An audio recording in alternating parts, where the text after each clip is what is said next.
ನಮಸ್ಕಾರ ಸ್ನೇಹಿತರೆ. ಜಗನ್ಮಾತೆ ಶ್ರೀ ಲಲಿತಾ ತ್ರಿಪುರ ಸುಂದರಿಯ ದಿವ್ಯ ಜ್ಞಾನವನ್ನು ಸಾರುವ ತ್ರಿಪುರಾ ರಹಸ್ಯದ ಈ 2ನೇ ಭಾಗಕ್ಕೆ ಪಾರ್ಟ್ 2 ನಿಮಗೆಲ್ಲರಿಗೂ ಆತ್ಮೀಯ ಸ್ವಾಗತ. ಮೊದಲ ಭಾಗದಲ್ಲಿ ಅಂದರೆ 1ರಿಂದ 11ನೇ ಅಧ್ಯಾಯದವರೆಗೆ ನಾವು ಜ್ಞಾನದ ಅದ್ಭುತ ಮಜಲುಗಳನ್ನು ದಾಟಿ ಬಂದೆವು. ಪರಶುರಾಮನ ಗೊಂದಲವನ್ನು ಪರಿಹರಿಸಲು ಹೊರಟ ಭಗವಾನ್ ದತ್ತಾತ್ರೇಯರು ಜ್ಞಾನಿ ಹೇಮಲೇಖೆ ಮತ್ತು ರಾಜ ಹೇಮಚೂಡನ ಕಥೆಯ ಮೂಲಕ ನಮ್ಮ ಅಂತರಂಗದ ರಹಸ್ಯವನ್ನು ಬಿಚ್ಚಿಟ್ರು.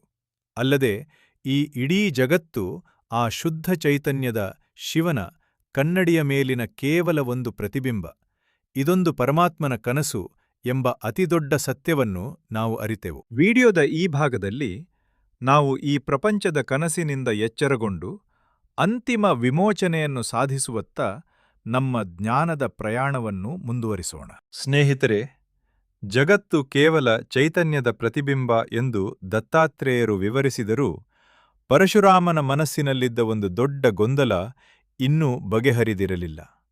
ಆತ ಕೇಳುತ್ತಾನೆ, ಗುರುವೇ, ನೀವು ಹೇಳುವುದು ಸರಿ, ಆದರೆ ಈ ಜಗತ್ತು ಕೇವಲ ಒಂದು ಭ್ರಮೆಯಾಗಿದ್ದರೆ ಅದು ನನಗೂ ಹಾಗೂ ಜಗತ್ತಿನ ಇತರ ಬುದ್ಧಿವಂತರಿಗೂ ಇಷ್ಟೊಂದು ನಿಜವಾಗಿ ಏಕೆ ಭಾಸವಾಗುತ್ತಿದೆ? ದಯವಿಟ್ಟು ನನ್ನ ಈ ಭ್ರಮೆಯನ್ನು ದೂರ ಮಾಡಿ. ಆಗ ದತ್ತಾತ್ರೇಯರು ಮುಗುಳ್ನಗುತ್ತಾ ಉತ್ತರಿಸುತ್ತಾರೆ, ಭಾರ್ಗವ, ಇದಕ್ಕೆ ಕಾರಣ ನಮ್ಮ ದೀರ್ಘಕಾಲದ ಅಜ್ಞಾನ ಮತ್ತು ಅಭ್ಯಾಸಬಲ. ನಮ್ಮ ಈ ರಕ್ತಮಾಂಸಗಳ ದೇಹವನ್ನೇ ನಾನು ಎಂದು ಪದೇ ಪದೇ ನಂಬಿ ಅದುವೇ ಈಗ ನಮಗೆ ಅಂತಿಮ ಸತ್ಯವಾಗಿಬಿಟ್ಟಿದೆ. ಮನುಷ್ಯನ ಸಂಕಲ್ಪಶಕ್ತಿ ಎಷ್ಟು ಬಲವಾಗಿರುತ್ತೆಯೋ ಇರುತ್ತದೆಯೋ ಆತನಿಗೆ ತಾನು ನೋಡುವ ಜಗತ್ತು ಅಷ್ಟೇ ನೈಜವಾಗಿ ಕಾಣುತ್ತದೆ. ಇದನ್ನು ಸ್ಪಷ್ಟವಾಗಿ ವಿವರಿಸಲು ದತ್ತಾತ್ರೇಯರು ಮಹಾಸೇನ ಮತ್ತು ಗಂಡಪರ್ವತದ ಒಂದು ರೋಚಕ ಕಥೆಯನ್ನು ಶುರುಮಾಡುತ್ತಾರೆ. ಸುಂದರ ಎಂಬ ನಗರವನ್ನು ಸುಸೇನ ಎಂಬ ಅರಸ ಆಳುತ್ತಿದ್ದ. ಆತನ ತಮ್ಮನೇ ಮಹಾಸೇನ. ಒಮ್ಮೆ ಸುಸೇನನು ಅಶ್ವಮೇಧ ಯಾಗವನ್ನು ಕೈಗೊಂಡ. ಯಾಗದ ಕುದುರೆಯ ಹಿಂದೆ ಅನೇಕ ವೀರ ರಾಜಕುಮಾರರು ದೊಡ್ಡ ಸೈನ್ಯದೊಂದಿಗೆ ಹೊರಟರು. ದಾರಿಯಲ್ಲಿ ಗಣ ಋಷಿಗಳ ಆಶ್ರಮ ಸಿಕ್ಕಿತು. ಅಹಂಕಾರದಿಂದ ಮೆರೆಯುತ್ತಿದ್ದ ಸೈನ್ಯವು ಆಳವಾದ ಸಮಾಧಿಯಲ್ಲಿದ್ದ ಆ ಋಷಿಗಳಿಗೆ ನಮಸ್ಕರಿಸದೆ ಹಾಗೆಯೇ ಮುಂದೆ ಸಾಗಿತ್ತು. ಇದನ್ನು ನೋಡಿ ಕೋಪಗೊಂಡ ಋಷಿಕುಮಾರನು ಯಾಗದ ಕುದುರೆಯನ್ನು ಹಿಡಿದು ಕಟ್ಟಿಹಾಕಿದ. ಸೈನ್ಯವು ಆತನ ಮೇಲೆರಗಿದಾಗ ಆ ಯುವಕ ತನ್ನ ಅದ್ಭುತ ಯೋಗಶಕ್ತಿಯಿಂದ ಆ ಕುದುರೆ ಮತ್ತು ಇಡೀ ಸೈನ್ಯವನ್ನೇ ಸೆರೆಹಿಡಿದು ಅಲ್ಲೇ ಇದ್ದ ಗಂಡ ಎಂಬ ಕಲ್ಲಿನ ಬೆಟ್ಟದೊಳಗೆ ಮಾಯವಾದ. ವಿಷಯ ತಿಳಿದು ಮಹಾಸೇನನು ಓಡೋಡಿ ಬಂದು ಋಷಿಗಳಲ್ಲಿ ಕ್ಷಮೆಯಾಚಿಸಿದ. ಸಮಾಧಿಯಿಂದ ಎಚ್ಚರಗೊಂಡ ಗಣಋಷಿಗಳು ತಮ್ಮ ಮಗನಿಗೆ ಬುದ್ಧಿವಾದ ಹೇಳಿ ಆ ಇಡೀ ಸೈನ್ಯವನ್ನು ಬಿಡುಗಡೆ ಮಾಡಿಸಿದರು. ಆದರೆ ಮಹಾಸೇನನಿಗೆ ಒಂದು ದೊಡ್ಡ ಆಶ್ಚರ್ಯ ಕಾಡುತ್ತಿತ್ತು. ಗುರುವೇ, ಇಷ್ಟು ದೊಡ್ಡ ಸೈನ್ಯ ಈ ಕಲ್ಲಿನ ಬೆಟ್ಟದೊಳಗೆ ಹೇಗೆ ಅಡಗಿರಲು ಸಾಧ್ಯ ಎಂದು ಕೇಳಿದ. ಆಗ ಋಷಿಗಳು ಹೇಳಿದರು, ರಾಜ, ನನ್ನ ಮಗ ತನ್ನ ಯೋಗಶಕ್ತಿಯಿಂದ ಹಾಗೂ ಸಂಕಲ್ಪ ಬಲದಿಂದ ಈ ಕಲ್ಲಿನ ಬೆಟ್ಟದೊಳಗೆ ತನ್ನದೇ ಆದ ಒಂದು ಬೃಹತ್ ಬ್ರಹ್ಮಾಂಡವನ್ನು ಸೃಷ್ಟಿಸಿದ್ದಾನೆ. ಆ ಕುದುರೆ ಮತ್ತು ಸೈನ್ಯ ಇದ್ದದ್ದು ಅಲ್ಲಿಯೇ. ಮಹಾಸೇನನಿಗೆ ಆ ಜಗತ್ತನ್ನು ನೋಡುವ ಅದಮ್ಯ ಕುತೂಹಲವಾಯಿತು. ಆದರೆ ಆ ಬೆಟ್ಟದೊಳಗೆ ಈ ಭೌತಿಕ ದೇಹದೊಂದಿಗೆ ಪ್ರವೇಶಿಸಲು ಸಾಧ್ಯವಿರಲಿಲ್ಲ. ಆಗ ಋಷಿಕುಮಾರನು ಮಹಾಸೇನನಿಗೆ ಕಣ್ಣು ಮುಚ್ಚಲು ಹೇಳಿ ಆತನ ಸೂಕ್ಷ್ಮ ಶರೀರವನ್ನು ಮಾತ್ರ ತನ್ನ ಜೊತೆ ಬೆಟ್ಟದೊಳಗೆ ಕರೆದೊಯ್ದು ಭೌತಿಕ ದೇಹವನ್ನು ಹೊರಗಿನ ಪೊದೆಯಲ್ಲಿ ಭದ್ರವಾಗಿರಿಸಿದ. ಬೆಟ್ಟದೊಳಗೆ ಪ್ರವೇಶಿಸಿದ ಮಹಾಸೇನನಿಗೆ ಆಶ್ಚರ್ಯವೋ ಆಶ್ಚರ್ಯ. ಆ ಸಣ್ಣ ಕಲ್ಲಿನ ಬೆಟ್ಟದೊಳಗೆ ಕೊನೆಯಿಲ್ಲದ ಆಕಾಶ, ನಕ್ಷತ್ರಗಳು, ಸೂರ್ಯಚಂದ್ರರು, ಭೂಮಿ, ಹಿಮಾಲಯ ಪರ್ವತಗಳು, ಸಮುದ್ರಗಳು ಮತ್ತು ಸ್ವರ್ಗ ನರಕಗಳೆಲ್ಲವೂ ಇದ್ದವು. ಸ್ವತಃ ಋಷಿಕುಮಾರನೇ ಅಲ್ಲಿ ಬ್ರಹ್ಮ, ವಿಷ್ಣು ಮತ್ತು ಶಿವನಾಗಿ ಆ ಇಡೀ ಜಗತ್ತನ್ನು ಆಳುತ್ತಿದ್ದ. ಆ ಮಾಯಾಲೋಕವನ್ನು ನೋಡಿ ದಂಗಾಗಿ ಹೊರಬಂದ ಮಹಾಸೇನನಿಗೆ ಋಷಿಕುಮಾರ ಮತ್ತೊಂದು ದೊಡ್ಡ ಆಘಾತವನ್ನು ನೀಡುತ್ತಾನೆ. ಋಷಿಕುಮಾರನು ಮಹಾಸೇನನ ಸೂಕ್ಷ್ಮ ಶರೀರವನ್ನು ತಂದು ಆತನ ಭೌತಿಕ ದೇಹದೊಳಗೆ ಸೇರಿಸಿ ಆತನನ್ನು ಎಚ್ಚರಗೊಳಿಸಿದ. ಕಣ್ತೆರೆದು ನೋಡಿದ ಮಹಾಸೇನನಿಗೆ ಆಘಾತ ಕಾದಿತ್ತು. ಆ ಜಾಗ, ಅಲ್ಲಿನ ನದಿಗಳು, ಮರಗಳು, ಜನರು ಎಲ್ಲವೂ ಬದಲಾಗಿದ್ದವು. ಇದೇನಿದು? ಈ ಜಗತ್ತು ಹೀಗೇಕೆ ಬದಲಾಗಿದೆ ಎಂದು ಆತ ಗೊಂದಲದಿಂದ ಕೇಳಿದಾಗ ಋಷಿಕುಮಾರನು ಹೇಳಿದ, ರಾಜ, ನೀನು ಆ ಬೆಟ್ಟದೊಳಗೆ ಕಳೆದದ್ದು ಕೇವಲ 1 ದಿನ. ಆದರೆ ಈ ಹೊರಗಿನ ಜಗತ್ತಿನಲ್ಲಿ 12,000 ವರ್ಷಗಳು ಕಳೆದು ಹೋಗಿವೆ. ನಿನ್ನ ಅಣ್ಣ, ಆತನ ಮಕ್ಕಳು, ನಿನ್ನ ಹೆಂಡತಿ ಮಕ್ಕಳು ಯಾರೂ ಈಗ ಬದುಕಿಲ್ಲ. ಇದು ನಿನ್ನ ವಂಶದವರೇ ಆಳುತ್ತಿರುವ ಬೇರೊಂದು ಯುಗ. ಇದನ್ನು ಕೇಳಿದ ತಕ್ಷಣ ಮಹಾಸೇನನು ದುಃಖದಿಂದ ಮೂರ್ಛೆ ಹೋದ. ಎಚ್ಚರವಾದ ಮೇಲೆ ತನ್ನ ಅಣ್ಣ, ಹೆಂಡತಿ, ಮಕ್ಕಳನ್ನು ನೆನೆದು ಬಿಕ್ಕಿ ಬಿಕ್ಕಿ ಅಳಲಾರಂಭಿಸಿದ. ಆಗ ಋಷಿಕುಮಾರನು ಆತನ ದುಃಖವನ್ನು ದೂರ ಮಾಡಲು ಜ್ಞಾನದ ಪರಮ ರಹಸ್ಯವನ್ನು ಬಿಚ್ಚಿಡುತ್ತಾನೆ. ರಾಜ, ನೀನು ಯಾರಿಗಾಗಿ ಅಳುತ್ತಿದ್ದೀಯೇ? ಆ ದೇಹಗಳಿಗಾಗಿಯೇ? ದೇಹವೆಂಬುದು ಕೇವಲ ಮಣ್ಣಿನಿಂದ ಮಾಡಲ್ಪಟ್ಟ ಒಂದು ಬಟ್ಟೆ ಇದ್ದಂತೆ. ಹಳೆಯ ಬಟ್ಟೆ ಹರಿದುಹೋದಾಗ ಯಾರಾದರೂ ಅಳುತ್ತಾರೆಯೇ? ನೀನು ನಿನ್ನ ದೇಹವೇ ಅಲ್ಲದಿರುವಾಗ ಬೇರೊಂದು ದೇಹದ ನಾಶಕ್ಕಾಗಿ ಏಕೆ ಶೋಕಿಸುತ್ತೀಯೇ ಎಂದು ಪ್ರಶ್ನಿಸಿದ. ಮಹಾಸೇನನು ಹೇಳಿದ, ಸ್ವಾಮಿ, ನೀವು ಹೇಳುವುದು ಸರಿ. ಆದರೆ ಈ ಜಗತ್ತು ನಮಗೆ ಇಷ್ಟು ಸ್ಪಷ್ಟವಾಗಿ ಕಣ್ಣಿಗೆ ಕಾಣಿಸುತ್ತಿರುವಾಗ ಇದನ್ನೆಲ್ಲ ಬರೀ ಸುಳ್ಳು ಅಥವಾ ಕನಸು ಎಂದು ಹೇಗೆ ನಂಬುವುದು? ಕನಸು ಕೇವಲ ಸ್ವಲ್ಪ ಹೊತ್ತು ಮಾತ್ರ ಇರುತ್ತದೆ ಮತ್ತು ಸುಳ್ಳಾಗಿರುತ್ತದೆ. ಆದರೆ ಈ ಜಗತ್ತು ಶಾಶ್ವತ ಮತ್ತು ಸತ್ಯವಲ್ಲವೇ ಎಂದು ವಾದಿಸಿದ. ಆಗ ಋಷಿಕುಮಾರನು ಆತನ ವಾದವನ್ನು ಸಂಪೂರ್ಣವಾಗಿ ಸುಳ್ಳು ಮಾಡುತ್ತಾನೆ. ರಾಜ, ನೀನು ಕನಸು ಕಾಣುತ್ತಿರುವಾಗ ಆ ಕನಸಿನ ಜಗತ್ತು ನಿನಗೆ ಸುಳ್ಳು ಎಂದು ಎನಿಸುತ್ತದೆಯೇ? ಇಲ್ಲ ತಾನೇ? ಕನಸಿನಲ್ಲೂ ನದಿ, ಬೆಟ್ಟ, ಸಂಬಂಧಿಕರು ಎಲ್ಲರೂ ನಿಜವಾಗಿಯೇ ಇರುತ್ತಾರೆ. ಮರಗಳು ನೆರಳು ಕೊಡುತ್ತವೆ. ಆ ಜಗತ್ತಿನಲ್ಲೂ ವರ್ಷಗಟ್ಟಲೆ ಸಮಯ ಕಳೆಯುತ್ತದೆ. ಆದರೆ ನಿದ್ದೆಯಿಂದ ಎಚ್ಚರವಾದಾಗ ಮಾತ್ರ ಅದು ಕನಸು ಎಂದು ನಿನಗೆ ತಿಳಿಯುತ್ತದೆ. ಹಾಗೆಯೇ ನಿನ್ನ ಈ ಎಚ್ಚರದ ಜಗತ್ತು ಕೂಡ ಗಾಢ ನಿದ್ದೆಯಲ್ಲಿ ಮತ್ತು ಕನಸಿನಲ್ಲಿ ಎಲ್ಲಿಗೆ ಹೋಗುತ್ತದೆ? ಆಗ ಈ ಜಗತ್ತು ಕೂಡ ನಿನಗೆ ಶೂನ್ಯವಾಗುತ್ತದೆಯಲ್ಲವೇ? ಕನಸಿನಲ್ಲಿ ನಿನ್ನ ಸಂಬಂಧಿಕರು ಸತ್ತರೆ ನೀನು ಎದ್ದ ಮೇಲೆ ಅಳುತ್ತೀಯಾ? ಇಲ್ಲ. ಹಾಗಾದರೆ ಈಗೇಕೆ ಅಳುತ್ತಿದ್ದೀಯೇ? ಈ ಜಗತ್ತು ಕೇವಲ ನಿನ್ನ ಮನಸ್ಸಿನ ನಿರಂತರ ಕಲ್ಪನೆ ಮತ್ತು ಅಭ್ಯಾಸದಿಂದ ಮಾತ್ರ ನಿನಗೆ ನಿಜ ಎಂದು ಭಾಸವಾಗುತ್ತಿದೆ. ಬನ್ನಿ ರಾಜ ಎಂದು ಹೇಳಿ ಋಷಿಕುಮಾರನು ಮಹಾಸೇನನನ್ನು ಆ ಗಂಡ ಪರ್ವತದ ಸುತ್ತ ಒಂದು ಸುತ್ತು ಕರೆತಂದ. ನೋಡು, ಈ ಬೆಟ್ಟದ ಸುತ್ತಳತೆ ಕೇವಲ 2.5 ಮೈಲಿ. ಆದರೆ ಇದರೊಳಗೆ ನೀನು ಇಡೀ ಬ್ರಹ್ಮಾಂಡವನ್ನೇ ನೋಡಿದೆ. ಇಲ್ಲಿನ 1 ದಿನ ಹೊರಗಿನ 12,000 ವರ್ಷಗಳಾಯಿತು. ಹಾಗಾದರೆ ಯಾವುದು ಸತ್ಯ, ಯಾವುದು ಸುಳ್ಳು? ಎರಡೂ ಒಂದೇ. ಇದೆಲ್ಲವೂ ಕೇವಲ ಆ ಪರಮ ಚೈತನ್ಯದ ಲೀಲೆ. ಜಗತ್ತು ಕೇವಲ ಆ ಚೈತನ್ಯವೆಂಬ ಕನ್ನಡಿಯ ಪ್ರತಿಬಿಂಬ. ಆದ್ದರಿಂದ ರಾಜ, ಅಳುವುದನ್ನು ಬಿಡು.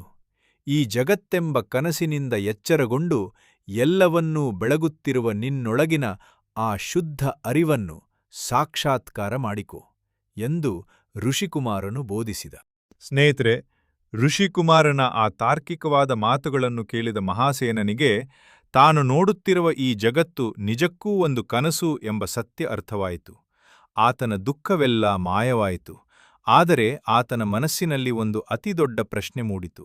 ಮಹಾತ್ಮರೇ, ನೀವು ಹೇಳುವಂತೆ ಈ ಜಗತ್ತು ಕೇವಲ ಮನಸ್ಸಿನ ಕಲ್ಪನೆ ಎನ್ನುವುದಾದರೆ ನಾನು ಕಲ್ಪಿಸಿಕೊಂಡದ್ದು ಯಾಕೆ ನನ್ನ ಕಣ್ಣೆದುರು ನಿಜವಾಗುವುದಿಲ್ಲ? ನೀವು ಮಾತ್ರ ಆ ಕಲ್ಲಿನ ಬೆಟ್ಟದೊಳಗೆ ನಿಮ್ಮ ಕಲ್ಪನೆಯಿಂದಲೇ ಒಂದು ಜಗತ್ತನ್ನೇ ಸೃಷ್ಟಿಸಿದಿರಲ್ಲ, ಅದು ಹೇಗೆ? ಆಗ ಋಷಿಕುಮಾರನು ಮುಗುಳ್ನಗುತ್ತಾ ಸಂಕಲ್ಪಶಕ್ತಿಯ ಪರಮ ರಹಸ್ಯವನ್ನು ಬಿಚ್ಚಿಡುತ್ತಾನೆ. ರಾಜ, ಕಲ್ಪನೆಗಳು ನಿಜವಾಗಬೇಕಾದರೆ ದೃಢವಾದ ಸಂಕಲ್ಪ ಬೇಕು. ಈ ಜಗತ್ತು ನಿನಗೆ ಇಷ್ಟು ಗಟ್ಟಿಯಾಗಿ ಶಾಶ್ವತವಾಗಿ ಕಾಣುತ್ತಿರುವುದಕ್ಕೆ ಕಾರಣ ಇದು ಬ್ರಹ್ಮನ ಅತ್ಯಂತ ಬಲವಾದ ಮತ್ತು ದೃಢವಾದ ಸಂಕಲ್ಪದಿಂದ ಸೃಷ್ಟಿಯಾಗಿದೆ. ಆದರೆ ನಿನ್ನ ಕಲ್ಪನೆಗಳು ಬಹಳ ದುರ್ಬಲವಾಗಿವೆ ಮತ್ತು ನಿನ್ನ ಮನಸ್ಸು ಚಂಚಲವಾಗಿದೆ. ಸಂಕಲ್ಪದಲ್ಲಿ ಯಾವುದೇ ಅಳುಕು ಅಥವಾ ಅನುಮಾನವಿಲ್ಲದಿದ್ದರೆ ನೀನೂ ಸಹ ನಿನ್ನದೇ ಆದ ಜಗತ್ತನ್ನು ಸೃಷ್ಟಿಸಬಹುದು. ಕಾಲ ಮತ್ತು ದೇಶ ಎನ್ನುವುದು ಕೂಡ ಕೇವಲ ಭ್ರಮೆ. ಉದಾಹರಣೆಗೆ ನೋಡು, ಸೂರ್ಯನ ಬೆಳಕು ಎಲ್ಲರಿಗೂ ಕಣ್ಣು ಕಾಣುವಂತೆ ಮಾಡಿದರೆ ಗೂಬೆಗೆ ಅದೇ ಬೆಳಕು ಕುರುಡು ಮಾಡುತ್ತದೆ. ನೀರು ಮೀನಿಗೆ ಆಧಾರ, ಆದರೆ ಮನುಷ್ಯನಿಗೆ ಮಾರಕ. ಹಾಗಾಗಿ ಸಮಯ ಮತ್ತು ವಸ್ತುಗಳ ಗುಣ ನಿನ್ನ ಮನಸ್ಸಿನ ಭಾವನೆಗೆ ತಕ್ಕಂತೆ ಬದಲಾಗುತ್ತವೆಯೇ ಹೊರತು ಅವಕ್ಕೆ ಸ್ವಂತ ಅಸ್ತಿತ್ವವಿಲ್ಲ. ಮುಂದುವರಿದು ಋಷಿಕುಮಾರನು ಜಗನ್ಮಾತೆಯ ಸ್ವರೂಪವನ್ನು ವಿವರಿಸುತ್ತಾನೆ. ರಾಜ, ಈ ಇಡೀ ಬ್ರಹ್ಮಾಂಡವನ್ನು ತನ್ನೊಳಗೆ ಕನ್ನಡಿಯಂತೆ ಪ್ರತಿಬಿಂಬಿಸುತ್ತಿರುವ ಆ ಶುದ್ಧ ಚೈತನ್ಯವೇ, ಪ್ಯೂರ್ ಕಾನ್ಷಿಯಸ್ನೆಸ್, ಸಾಕ್ಷಾತ್ ಮಹಾತ್ರಿಪುರ ಸುಂದರಿ. ವೇದಗಳು ಅವಳನ್ನು ಬ್ರಹ್ಮ ಎನ್ನುತ್ತವೆ, ಶೈವರು ಶಿವ ಎನ್ನುತ್ತಾರೆ, ವೈಷ್ಣವರು ವಿಷ್ಣು ಎನ್ನುತ್ತಾರೆ. ಅವಳೇ ಎಲ್ಲವೂ.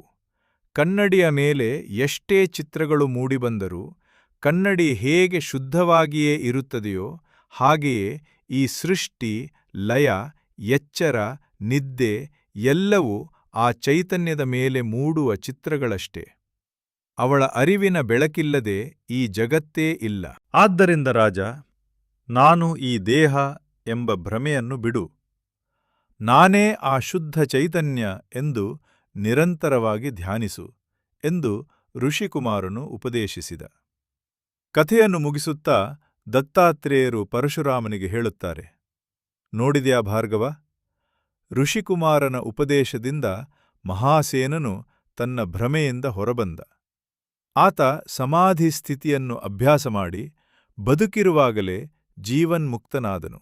ಆದ್ದರಿಂದ ಭಾರ್ಗವ, ಈ ಜಗತ್ತು ಕೇವಲ ಒಂದು ಮಾನಸಿಕ ಕಲ್ಪನೆ ಎಂಬುದನ್ನು ನೀನು ಖುದ್ದಾಗಿ ವಿಮರ್ಶೆ ಮಾಡು. ನಿನ್ನ ಅಜ್ಞಾನದ ಪೊರೆ ತನ್ನಿಂದ ತಾನೇ ಕಳಚಿ ಬೀಳುತ್ತದೆ. ಸ್ನೇಹಿತರೆ, ಮಹಾಸೇನನ ಕಥೆಯನ್ನು ಕೇಳಿದ ಪರಶುರಾಮನಿಗೆ ಈಗ ಜಗತ್ತಿನ ಸತ್ಯ ಅರ್ಥವಾಗಿತ್ತು.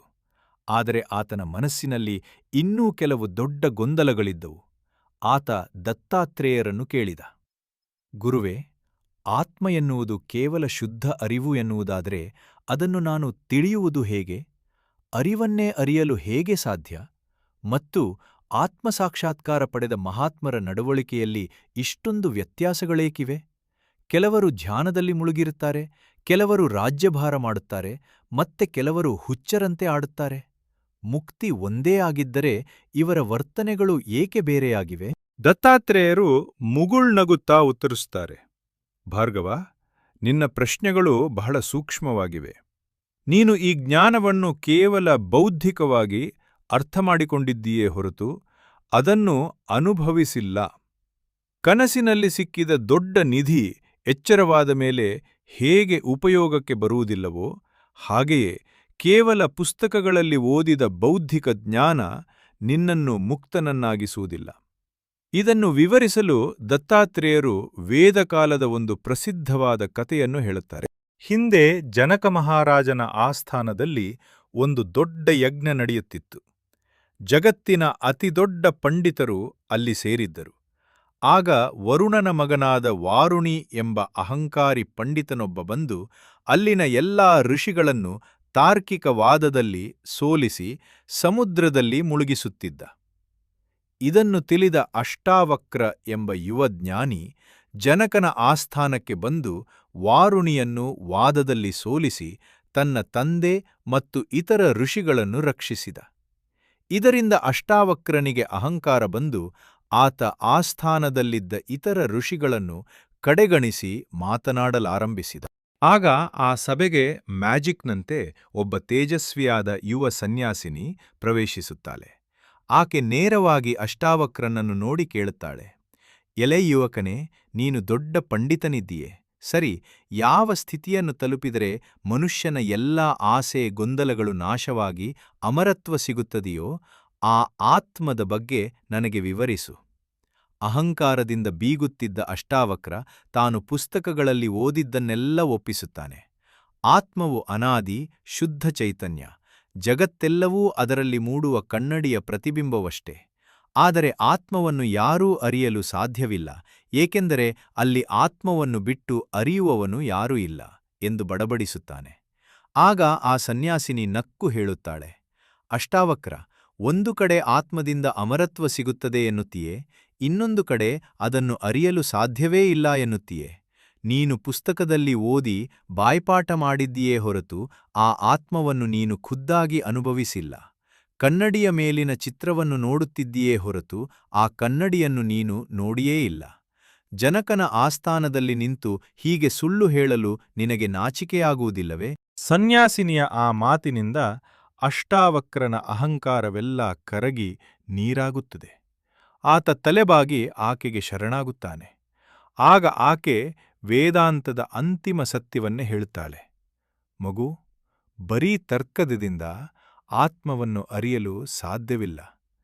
ಕತ್ತಲಲ್ಲಿರುವ ವಸ್ತುಗಳನ್ನು ನೋಡಲು ಬೆಳಕು ಬೇಕು, ಆದರೆ ಆ ಬೆಳಕನ್ನು ನೋಡಲು ಮತ್ತೊಂದು ಬೆಳಕು ಬೇಕೇ? ಇಲ್ಲ. ಹಾಗೆಯೇ ನಿನ್ನೊಳಗಿನ ಆ ಶುದ್ಧ ಅರಿವು ಸ್ವಯಂ ಪ್ರಕಾಶಮಾನವಾದದ್ದು. ನೀನು ಕನಸು ಮತ್ತು ನಿದ್ದೆಯಲ್ಲೂ ಇದ್ದೆ ಎಂದು ನಿನಗೆ ಎಚ್ಚರವಾದ ಮೇಲೆ ಹೇಗೆ ಗೊತ್ತಾಗುತ್ತದೆ? ಆ ಅರಿವೇ ನಿನ್ನ ನಿಜ ಸ್ವರೂಪ. ನಿನ್ನ ಮನಸ್ಸು ಹೊರಗಿನ ಪ್ರಪಂಚದ ಹಿಂದೆ ಓಡುವುದನ್ನು ನಿಲ್ಲಿಸಿ ಅಂತರಂಗದ ಕಡೆಗೆ ತಿರುಗಿದಾಗ ಆ ಆತ್ಮದ ಸಾಕ್ಷಾತ್ಕಾರ ತಾನಾಗಿಯೇ ಆಗುತ್ತದೆ. ಇಷ್ಟು ಹೇಳಿ ಆ ದಿವ್ಯ ಸನ್ಯಾಸಿನಿ ಗಾಳಿಯಲ್ಲಿ ಮಾಯವಾಗುತ್ತಾಳೆ. ಸ್ನೇಹಿತರೆ, ಈ ಕಥೆಯು ನಮಗೆ ಓದಿದ ಜ್ಞಾನಕ್ಕೂ ಮತ್ತು ಅನುಭವದ ಜ್ಞಾನಕ್ಕೂ ಇರುವ ವ್ಯತ್ಯಾಸವನ್ನು ಸ್ಪಷ್ಟವಾಗಿ ತಿಳಿಸುತ್ತದೆ. ಆದರೆ ಆ ಸನ್ಯಾಸಿನಿಯಾರು ಮತ್ತು ಜನಕ ಮಹಾರಾಜನು ಅಷ್ಟಾವಕ್ರನಿಗೆ ಮುಂದೇನು ಬೋಧಿಸಿದ? ಪರಶುರಾಮನ ಆ ಜ್ಞಾನಿಗಳ ನಡವಳಿಕೆಯ ಪ್ರಶ್ನೆಗೆ ಉತ್ತರವೇನು? ಅದನ್ನು ಮುಂದಿನ ಅಧ್ಯಾಯದಲ್ಲಿ 16ನೇ ಅಧ್ಯಾಯ ನೋಡೋಣ. ಸ್ನೇಹಿತರೆ, ಆ ದಿವ್ಯ ಸನ್ಯಾಸಿನಿ ಮಾಯವಾದ ನಂತರ ಅಷ್ಟಾವಕ್ರನಿಗೆ ತನ್ನ ತಪ್ಪು ಅರ್ಥವಾಗಿತ್ತು. ಆದರೆ ಆಕೆಗೆ ಉತ್ತರಿಸಲು ಸಾಧ್ಯವಾಗದ ಆ ಪ್ರಶ್ನೆಗೆ ಈಗಲೂ ಉತ್ತರ ಸಿಕ್ಕಿರಲಿಲ್ಲ. ಆದ್ದರಿಂದ ಆತ ವಿನಯದಿಂದ ಜನಕ ಮಹಾರಾಜನನ್ನು ಕೇಳಿದ, ಮಹಾರಾಜ, ಆತ್ಮವನ್ನು ಅರಿಯಲು ಸಾಧ್ಯವೇ ಇಲ್ಲ ಎಂದು ವೇದಗಳು ಹೇಳುತ್ತವೆ ಮತ್ತು ಆತ್ಮವನ್ನು ಅರಿಯುವುದರಿಂದಲೇ ಮುಕ್ತಿ ಎಂದೂ ಹೇಳುತ್ತವೆ. ಇದು ಹೇಗೆ ಸಾಧ್ಯ? ನನ್ನ ಗೊಂದಲವನ್ನು ಪರಿಹರಿಸಿ. ಆಗ ಜನಕ ಮಹಾರಾಜನು ಅಷ್ಟಾವಕ್ರನಿಗೆ ಆತ್ಮದ ನಿಜವಾದ ಸ್ವರೂಪವನ್ನು ಬಹಳ ಸುಲಭವಾಗಿ ವಿವರಿಸಲಾರಂಭಿಸಿದ. ಅಷ್ಟಾವಕ್ರ, ಆತ್ಮವನ್ನು ಅರಿಯಲು ಸಾಧ್ಯವಿಲ್ಲ ಎಂದರೆ ಅದರ ಅರ್ಥ ಆತ್ಮವು ಕಣ್ಣಿಗೆ ಕಾಣುವ ಒಂದು ವಸ್ತು ಅಲ್ಲ. ಆತ್ಮವೇ ಎಲ್ಲವನ್ನೂ ಬೆಳಗುವ ಬೆಳಕು. ಕತ್ತಲಲ್ಲಿರುವ ವಸ್ತುಗಳನ್ನು ಕಣ್ಣು ನೋಡುತ್ತದೆ, ಆದರೆ ಕಣ್ಣು ತನ್ನನ್ನೇ ತಾನು ನೋಡಿಕೊಳ್ಳಲು ಸಾಧ್ಯವೇ? ಇಲ್ಲ. ಕಣ್ಣು ಮತ್ತೊಂದು ವಸ್ತುವಾಗಲು ಸಾಧ್ಯವಿಲ್ಲ. ಹಾಗೆಯೇ ನಿನ್ನೊಳಗಿನ ಆ ಶುದ್ಧ ಚೈತನ್ಯವು ನಿನ್ನ ದೇಹ, ಇಂದ್ರಿಯ ಮತ್ತು ಮನಸ್ಸನ್ನು ಬೆಳಗುತ್ತಿದೆ. ಅದೇ ನಿನ್ನ ನಿಜವಾದ ನಾನು. ಆ ನಾನು ಎಂಬುದನ್ನು ಹೊರತುಪಡಿಸಿ ಈ ಜಗತ್ತಿನಲ್ಲಿ ಯಾವುದಕ್ಕೂ ಅಸ್ತಿತ್ವವಿಲ್ಲ.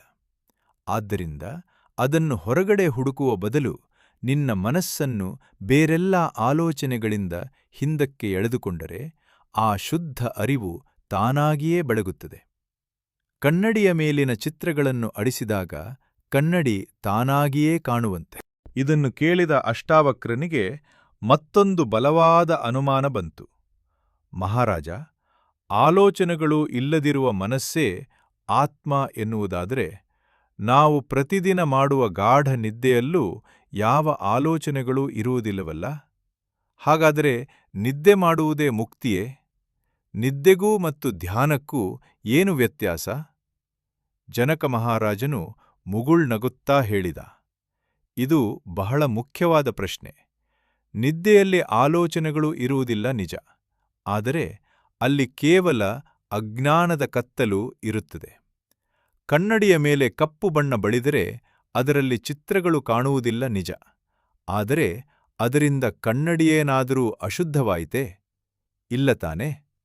ನಿದ್ದೆಯೆಂಬುದು ಆ ಕಪ್ಪು ಬಣ್ಣ ಬಳಿದ ಕನ್ನಡಿಯಿದ್ದಂತೆ.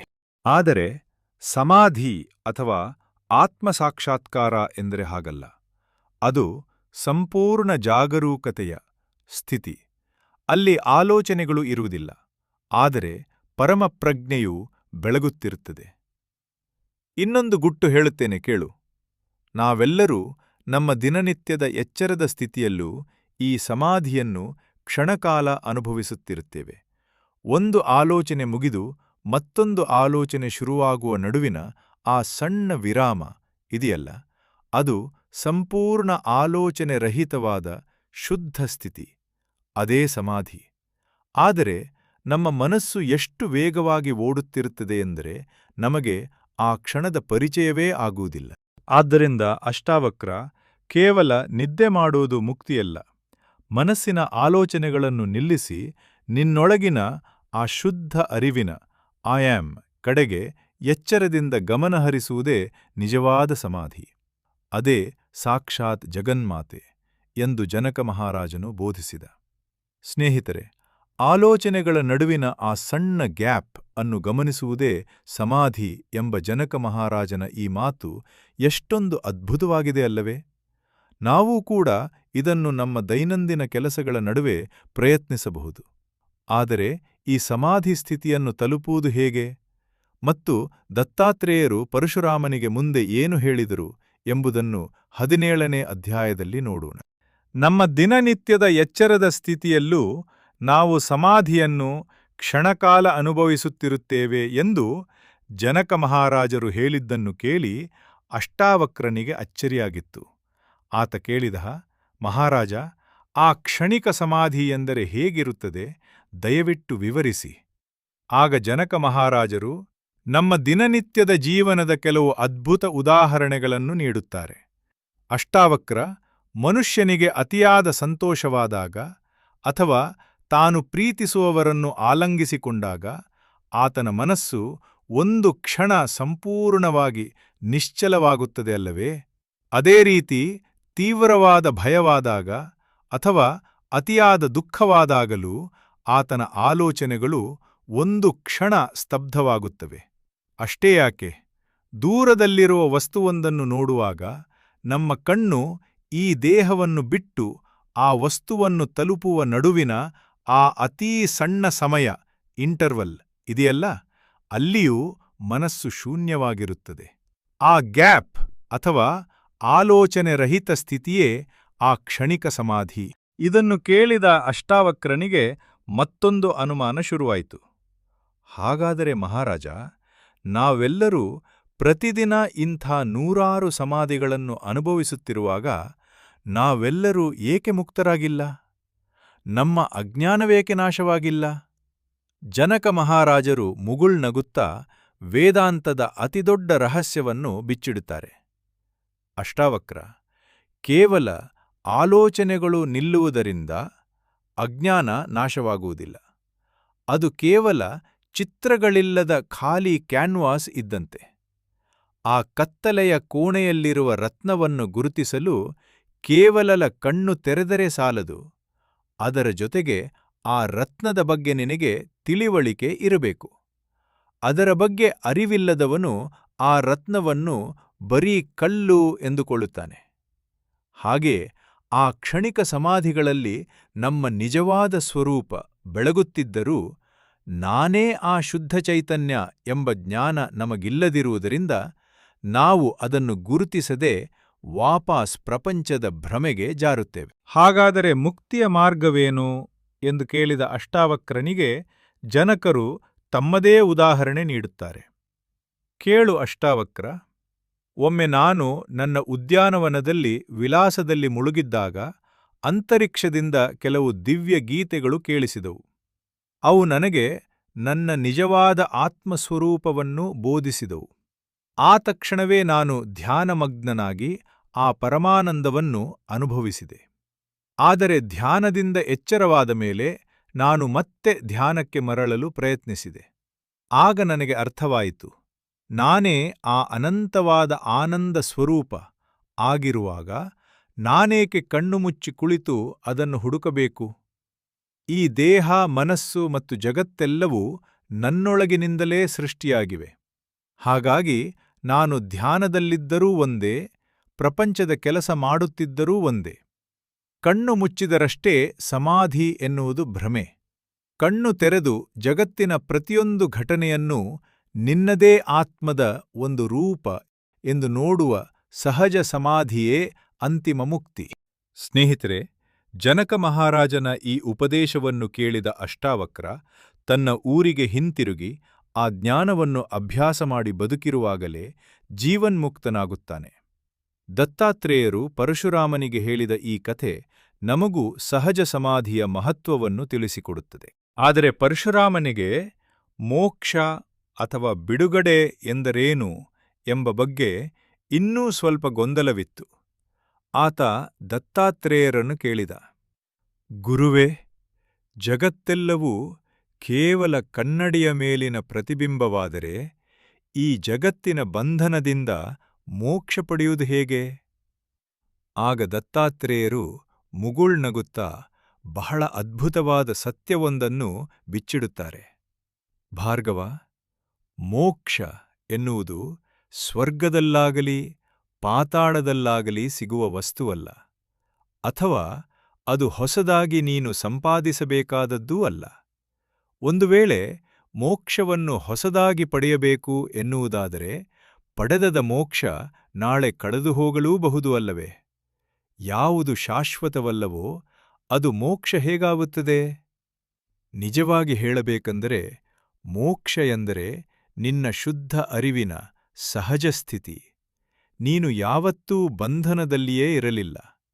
ನಾನು ಬಂಧನದಲ್ಲಿದ್ದೇನೆ ಎಂಬ ನಿನ್ನ ಆಲೋಚನೆ ಮತ್ತು ಅಜ್ಞಾನವೇ ನಿನ್ನ ಅತಿದೊಡ್ಡ ಬಂಧನ. ಕತ್ತಲಲ್ಲಿ ಹಗ್ಗವನ್ನು ನೋಡಿ ಹಾವು ಎಂದು ಬೆಚ್ಚಿಬೀಳುತ್ತೇವಲ್ಲ, ಬೆಳಕು ಬಂದಾಗ ಅಲ್ಲಿ ಹಾವೇ ಇರಲಿಲ್ಲ. ಮೊದಲಿನಿಂದಲೂ ಇದ್ದದ್ದು ಬರೀ ಹಗ್ಗ ಮಾತ್ರ ಎಂದು ತಿಳಿಯುತ್ತದೆಯಲ್ಲವೇ? ಹಾಗೆಯೇ ನಾನೇ ಆ ಶುದ್ಧ ಚೈತನ್ಯ ಎಂದು ಅರಿವಾದ ತಕ್ಷಣ ಬಂಧನವೆಂಬುದು ಮೊದಲಿನಿಂದಲೂ ಇರಲೇ ಇಲ್ಲ ಎಂದು ನಿನಗೆ ಅರ್ಥವಾಗುತ್ತದೆ. ಇದನ್ನು ಕೇಳಿದ ಪರಶುರಾಮನು ತನ್ನ ಮುಂದಿನ ಪ್ರಶ್ನೆಯನ್ನು ಕೇಳಿದ. ಗುರುವೇ, ಎಲ್ಲರೂ ಒಂದೇ ರೀತಿಯ ಆತ್ಮಜ್ಞಾನವನ್ನು ಪಡೆದಿದ್ದರೂ ಜ್ಞಾನಿಗಳ ನಡವಳಿಕೆಯಲ್ಲಿ ಇಷ್ಟೊಂದು ವ್ಯತ್ಯಾಸಗಳೇಕಿವೆ? ಕೆಲವರು ಧ್ಯಾನದಲ್ಲಿರ್ತಾರೆ, ಕೆಲವರು ಹುಚ್ಚರಂತೆ ಆಡುತ್ತಾರೆ. ಇದು ಹೇಗೆ? ಆಗ ದತ್ತಾತ್ರೇಯರು ಜ್ಞಾನಿಗಳಲ್ಲಿ 3 ಹಂತಗಳಿವೆ ಎಂದು ವಿವರಿಸುತ್ತಾರೆ. ಭಾರ್ಗವ, ಜ್ಞಾನೋದಯವಾದರೂ ಅವರವರ ಪ್ರಾರಬ್ಧ ಕರ್ಮಗಳಿಗೆ, ಪಾಸ್ಟ್ ಕರ್ಮ ಅನುಗುಣವಾಗಿ ಅವರ ನಡವಳಿಕೆಗಳು ಬೇರೆಯಾಗಿರುತ್ತವೆ. ಮೊದಲನೆಯವರು, ಇವರು ಆತ್ಮವನ್ನು ಅರಿತಿರುತ್ತಾರೆ, ಆದರೆ ಪ್ರಾರಬ್ಧ ಕರ್ಮದ ಪ್ರಭಾವದಿಂದ ಜೀವನದ ಕಷ್ಟ ಸುಖಗಳಿಗೆ ಸಾಮಾನ್ಯರಂತೆಯೇ ಸ್ವಲ್ಪ ವಿಚಲಿತರಾಗುತ್ತಾರೆ. ಎರಡನೆಯವರು, ಇವರು ಅಮಲೇರಿದವರಂತೆ ಯಾವಾಗಲೂ ತಮ್ಮ ಒಳಗಿನ ಆನಂದದಲ್ಲಿಯೇ ಮುಳುಗಿರುತ್ತಾರೆ. ಪ್ರಪಂಚದ ಆಗುಹೋಗುಗಳು ಇವರನ್ನು ಹೆಚ್ಚು ಬಾಧಿಸುವುದಿಲ್ಲ. ಮೂರನೆಯವರು, ಇವರು ಅತ್ಯುನ್ನತ ಸ್ಥಿತಿಯಲ್ಲಿದ್ದರೂ ನೋಡಲು ಅಪ್ಪಟ ಸಾಮಾನ್ಯರಂತೆಯೇ ಕಾಣುತ್ತಾರೆ. ಇವರ ಮುಂದೆ ಪ್ರಪಂಚದ ಅತಿದೊಡ್ಡ ಪವಾಡವೇ ನಡೆದರೂ ಆಶ್ಚರ್ಯಪಡುವುದಿಲ್ಲ, ಅಥವಾ ಅತಿದೊಡ್ಡ ದುರಂತವೇ ನಡೆದರೂ ಕುಗ್ಗುವುದಿಲ್ಲ. ಇವರು ಹೊರಗಡೆ ಎಲ್ಲಾ ಕೆಲಸಗಳನ್ನು ಮಾಡುತ್ತಿದ್ದರೂ ಒಳಗಡೆ ಸಂಪೂರ್ಣವಾಗಿ ಅಂಟಿಕೊಳ್ಳದೆ ಪ್ರಶಾಂತವಾಗಿರುತ್ತಾರೆ. ಸ್ನೇಹಿತರೆ, ಜ್ಞಾನೋದಯವಾದರೂ ಸಹ ಪ್ರತಿಯೊಬ್ಬ ಜ್ಞಾನಿಯ ವರ್ತನೆ ವಿಭಿನ್ನವಾಗಿರುವುದೇಕೆ ಎಂಬ ಪರಶುರಾಮನ ಪ್ರಶ್ನೆಗೆ ದತ್ತಾತ್ರೇಯರು ಬಹಳ ವಿಸ್ತಾರವಾದ ಉತ್ತರವನ್ನು ನೀಡುತ್ತಾರೆ. ಭಾರ್ಗವ, ಜ್ಞಾನ ಎಂಬುದು ಎಲ್ಲರಿಗೂ ಒಂದೇ, ಅದು ಶುದ್ಧ ಅರಿವು. ಆದರೆ ಜ್ಞಾನವನ್ನು ಪಡೆದವರ ಬುದ್ಧಿ ಮತ್ತು ಹಿಂದಿನ ಜನ್ಮಗಳ ವಾಸನೆಗಳಿಗೆ ಅನುಗುಣವಾಗಿ ಅವರ ವರ್ತನೆಗಳು ಬೇರೆಯಾಗುತ್ತವೆ. ಈ ವಾಸನೆಗಳನ್ನು ಅಥವಾ ಅಡೆತಡೆಗಳನ್ನು ಮುಖ್ಯವಾಗಿ 3 ರೀತಿಯಾಗಿ ವಿಂಗಡಿಸಬಹುದು. 1. ಅಪರಾಧ. ಗುರುವಿನ ಮೇಲೆ ಅಥವಾ ಶಾಸ್ತ್ರಗಳ ಮೇಲೆ ನಂಬಿಕೆಯಿಲ್ಲದಿರುವುದು ಮತ್ತು ತಮ್ಮ ತರ್ಕವೇ ಶ್ರೇಷ್ಠ ಎಂಬ ಅಹಂಕಾರ. ಇಂಥವರು ಎಷ್ಟೇ ಓದಿದ್ರೂ ಜ್ಞಾನಿಗಳಾಗುವುದಿಲ್ಲ. 2. ಕರ್ಮ. ಎಷ್ಟೇ ಪ್ರಯತ್ನಪಟ್ಟರೂ ಧ್ಯಾನಕ್ಕೆ ಕೂರಲು ಸಾಧ್ಯವಾಗದ ಹಿಂದಿನ ಜನ್ಮದ ಭಾರವಾದ ಕರ್ಮವನ್ನು ಹೊತ್ತವರು. ಇವರಿಗೆ ಕೇವಲ ದೈವಕೃಪೆಯೊಂದೇ ದಾರಿ. 3. ಕಾಮ. ಇದು ಅತ್ಯಂತ ಸಾಮಾನ್ಯವಾದ ಅಡೆತಡೆ. ಮುಗಿಯದ ಆಸೆಗಳು ಮತ್ತು ನಾನು ಇದನ್ನು ಮಾಡಬೇಕು, ಅದನ್ನು ಸಾಧಿಸಬೇಕು ಎಂಬ ಕರ್ತವ್ಯದ ಗೀಳು. ಇವು ಸಮುದ್ರದ ಅಲೆಗಳಂತೆ ನಿರಂತರವಾಗಿ ಬಂದು ಮನಸ್ಸನ್ನು ಕದಡುತ್ತವೆ. ಆದ್ದರಿಂದ ಭಾರ್ಗವ, ಜ್ಞಾನ ಸಾಧನೆಯೆಂದರೆ ಬೇರೇನೂ ಅಲ್ಲ. ನಿನ್ನ ಮನಸ್ಸಿನ ಮೇಲಿರುವ ಈ ವಾಸನೆಗಳೆಂಬ ಕಸವನ್ನು ಗುರುವಿನ ಮೇಲಿನ ನಂಬಿಕೆ, ನಿರಂತರ ಧ್ಯಾನ ಮತ್ತು ಆಸೆಗಳನ್ನು ಬಿಡುವ ಮೂಲಕ ಶುದ್ಧಗೊಳಿಸುವುದು. ಮುಂದುವರಿದು ದತ್ತಾತ್ರೇಯರು ಧ್ಯಾನಿಗಳ ಮತ್ತು ಜ್ಞಾನಿಗಳ ನಡುವಿನ ವ್ಯತ್ಯಾಸವನ್ನು ಬಹಳ ಸುಂದರವಾಗಿ ವಿವರಿಸುತ್ತಾರೆ. ಹಠಯೋಗಿಗಳು ಪ್ರಾಣಾಯಾಮ ಮತ್ತು ಧ್ಯಾನದ ಮೂಲಕ ಮನಸ್ಸಿನ ಆಲೋಚನೆಗಳನ್ನು ಸಂಪೂರ್ಣವಾಗಿ ನಿಲ್ಲಿಸುತ್ತಾರೆ. ಆಗ ಅವರಿಗೆ ಸಿಗುವ ಆನಂದ ಎಂಥದ್ದೆಂದರೆ, ಬಹಳ ದೊಡ್ಡ ಭಾರವನ್ನು ಹೊತ್ತವನು ಅದನ್ನು ಕೆಳಗಿಳಿಸಿದಾಗ ಸಿಗುವ ನಿರಾಳತೆಯಂತೆ, ಅಥವಾ ಗಾಢ ನಿದ್ದೆಯಲ್ಲಿರುವವನಿಗೆ ಸಿಗುವ ಶಾಂತಿಯಂತೆ ಇರುತ್ತದೆ. ಆದರೆ ಆ ಧ್ಯಾನದಿಂದ ಹೊರಬಂದ ತಕ್ಷಣ ಜಗತ್ತು ಮತ್ತೆ ಅವರಿಗೆ ನಿಜ ಎಂದು ಭಾಸವಾಗುತ್ತದೆ. ಅವರ ಅಜ್ಞಾನ ಇನ್ನೂ ನಾಶವಾಗಿರುವುದಿಲ್ಲ. ಆದರೆ ಒಬ್ಬ ಜ್ಞಾನಯೋಗಿಯ ಸಮಾಧಿ ಹಾಗಿರುವುದಿಲ್ಲ. ಆತ ಧ್ಯಾನಕ್ಕೆ ಕೂರುವ ಮುನ್ನವೇ ಈ ಜಗತ್ತು ಕೇವಲ ಶುದ್ಧ ಚೈತನ್ಯದ ಪ್ರತಿಬಿಂಬ, ಇದೊಂದು ಕನಸು ಎಂಬ ಜ್ಞಾನವನ್ನು ಅರಿತಿರುತ್ತಾನೆ. ಆದ್ದರಿಂದ ಆತ ಪ್ರಪಂಚದ ಕೆಲಸಗಳನ್ನು ಮಾಡುತ್ತಿದ್ದರೂ ಅಥವಾ ಧ್ಯಾನದಲ್ಲಿ ಕುಳಿತಿದ್ದರೂ ಆತನ ಸಹಜ ಸಮಾಧಿಯ ಅರಿವು ಎಂದಿಗೂ ನಾಶವಾಗುವುದಿಲ್ಲ. ಆಕಾಶದ ಬಣ್ಣ ನಿಜಕ್ಕೂ ನೀಲಿಯಲ್ಲ ಎಂಬುದು ಜ್ಞಾನಿಗೆ ಗೊತ್ತಿರುತ್ತದೆ. ಆತ ಆಕಾಶವನ್ನು ನೋಡಿದರೂ ಆ ಭ್ರಮೆಗೆ ಒಳಗಾಗುವುದಿಲ್ಲ. ಈ ಅತ್ಯುನ್ನತ ಹಂತದ ಜ್ಞಾನಿಗಳು ಹೊರಗಡೆ ನೋಡಲು ಸಾಮಾನ್ಯರಂತೆಯೇ ಕೋಪ, ನಗು, ದುಃಖ ಎಲ್ಲವನ್ನೂ ತೋರುತ್ತಾರೆ. ಆದರೆ ಅವರು ಮಗುವಿನೊಡನೆ ಆಟವಾಡುವ ತಂದೆಯಂತೆ ಆಟದಲ್ಲಿ ಗೊಂಬೆ ಸೋತಾಗ ಮಗುವಿನ ಜೊತೆ ಸೇರಿ ಅಳುವಂತೆ ನಟಿಸುತ್ತಾರೆಯೇ ಹೊರತು ಒಳಗೆ ಸಂಪೂರ್ಣ ಪ್ರಶಾಂತವಾಗಿರುತ್ತಾರೆ. ಅವರ ಮನಸ್ಸು 1000 ಕೆಲಸಗಳನ್ನು ಏಕಕಾಲದಲ್ಲಿ ಮಾಡುತ್ತಿದ್ದರೂ ಅವರ ಅರಿವು ಎಂದಿಗೂ ಕಲುಷಿತವಾಗುವುದಿಲ್ಲ.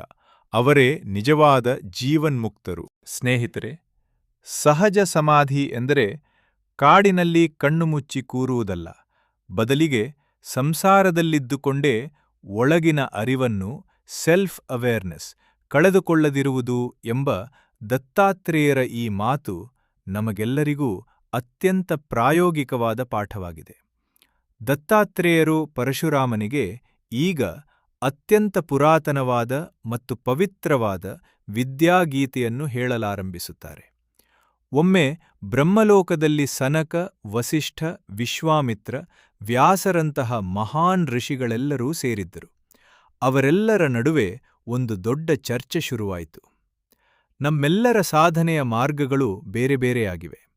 ಕೆಲವರು ಧ್ಯಾನದಲ್ಲಿದ್ದಾರೆ, ಕೆಲವರು ಭಕ್ತಿಯಲ್ಲಿದ್ದಾರೆ, ಕೆಲವರು ಕರ್ಮ ಮಾಡುತ್ತಿದ್ದಾರೆ. ಇದರಲ್ಲಿ ಅಂತಿಮ ಮುಕ್ತಿಗೆ ಯಾವ ಮಾರ್ಗ ಅತ್ಯುತ್ತಮವಾದುದು?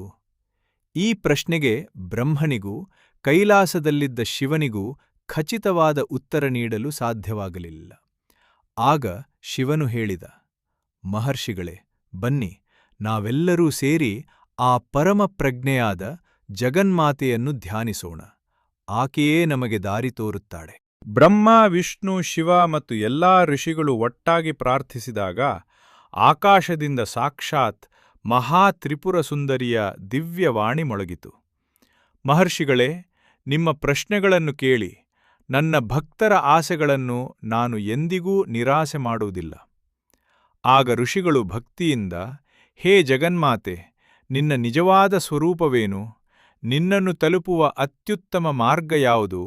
ಮತ್ತು ಅತ್ಯುನ್ನತ ಜ್ಞಾನಿ ಹೇಗಿರುತ್ತಾನೆ?